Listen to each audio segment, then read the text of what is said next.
Wabarakatuh. Waalaikumsalam warahmatullahi Di sini wabarakatuh. kami dari kelompok 5 akan membahas 3 poin penting yang akan kami sampaikan. Yang pertama adalah pengertian penalaran dalam filsafat.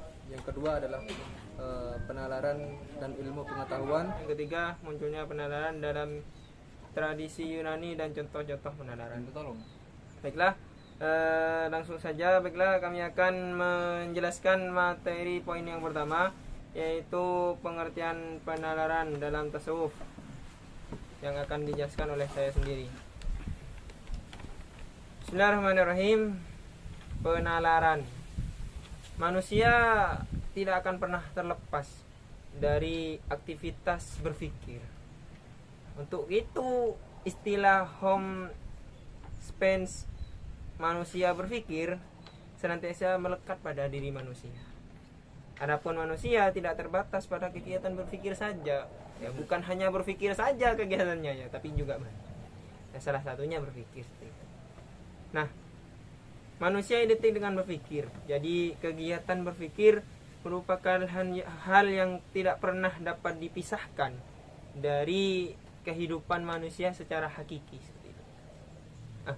Menurut Aristoteles, salah satu pengemuka filsafat, manusia pada hakikatnya ialah berpikir. Hakikat manusia itu berpikir. Dari situ terkenal istilah yang menunjuk pada manusia sebagai animal rasional pada zamannya. Disebutkan oleh René Descartes pada tahun 1596 sampai 1650. Beliau juga melontarkan sebuah ungkapan terkenal, yaitu saya berpikir maka saya ada. Jika saya berpikir saya ada. Gitu. Kalau tidak berpikir ya tidak tahu lah perginya kemana. Gitu. Nah, dalam kenyataan sehari-hari sebagai manusia, setiap orang pun tak lepas dari aktivitas berpikir. Misalkan ya, kita memikirkan orang tua, memikirkan bagaimana aktivitas selanjutnya, bagaimana kita akan makan. Bahkan yang paling kita sering itu memikirkan seorang yang kita tersayang. Mungkin saja seperti itu. Nah, kegiatan berpikir dapat dibedakan dengan kegiatan menalar. Kedua kegiatan ini ya, berpikir dan menalar, ini sangat khas dalam diri manusia. Namun letak perbedaannya adalah bahwa berpikir lebih terbatas daripada menalar. Dapat diartikan berpikir ialah sebagai kegiatan daripada menggunakan akal budi untuk mempertimbangkan dan memutuskan sesuatu. Nah, namun menalar yaitu lebih dari itu, bukan hanya berpikir pada akal budi seperti itu saja, tapi lebih menalar. Ini seperti ini. Lebih pokoknya ini lebih menalar, lebih mendalam lah seperti itu.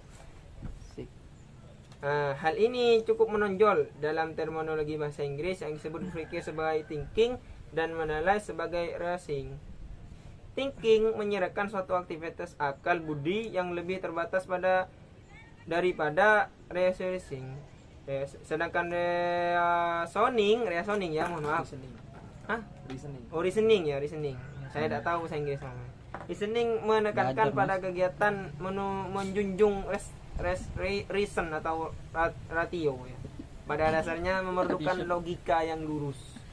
Kalau logikanya bengkok ya kita harus luruskan seperti itu. Maka dapat dikatakan bahwa menalar merupakan sebuah aktivitas berpikir yang berproses, yang untuk menentukan atau mendapatkan sebuah tujuan untuk menuju kebenaran. Ujung dari sebuah penalaran adalah sebuah penarikan atau kesimpulan. Oh, ini seperti ini sampai pada tingkatnya itu. Tujuannya sampai pada kebenarannya, hakikinya lah itu. Namanya penalaran seperti itu. Dapat disimpulkan, oh kalau seperti ini kesimpulannya seperti ini. Nah, itu yang namanya kan penalaran. Sudah. Sekian dari kami untuk poin pertama. Bisa dilanjutkan dengan poin kedua, yaitu penalaran dan ilmu pengetahuan.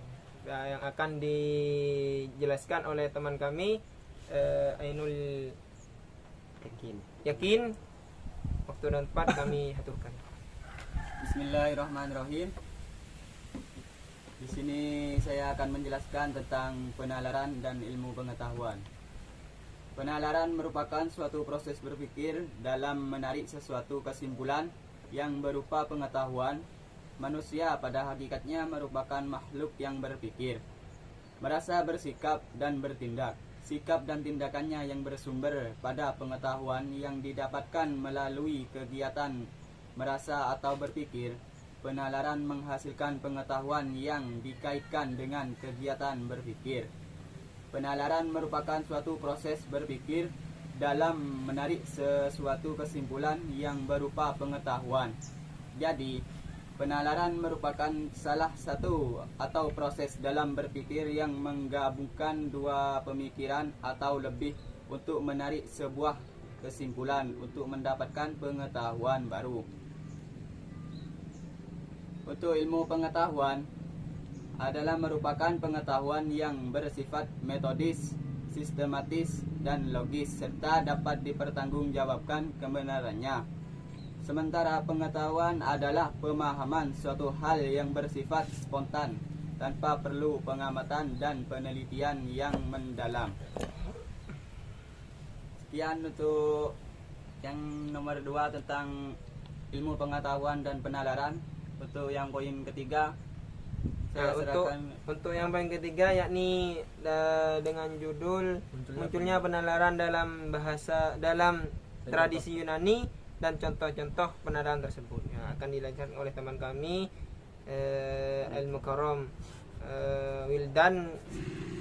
Oke, di sini saya akan menjelaskan beberapa atau jenis-jenis dari penalaran. Yaitu yang pertama adalah penalaran deduktif, yang kedua adalah penalaran induktif. Penalaran deduktif merupakan pengambilan kesimpulan secara logis berdasarkan premis-premis yang ada. Premis di sini merupakan asumsi, pemikiran, dan landasan kesimpulan yang dianggap benar. Dan di sini sudah saya siapkan contoh.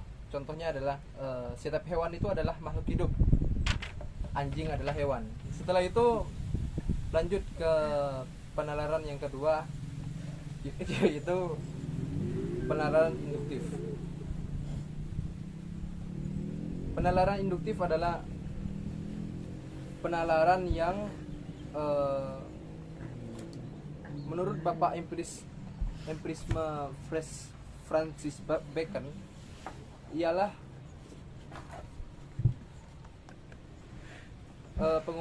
pengemukaan tentang melakukan penalaran induktif dan mengobservasi alam dengan hati-hati. Kita bisa memahami berbagai kemungkinan pengetahuan ilmiah. Mohon maaf, ini dari kelompok kami, kelompok 5. Assalamualaikum warahmatullahi wabarakatuh. Waalaikumsalam warahmatullahi wabarakatuh.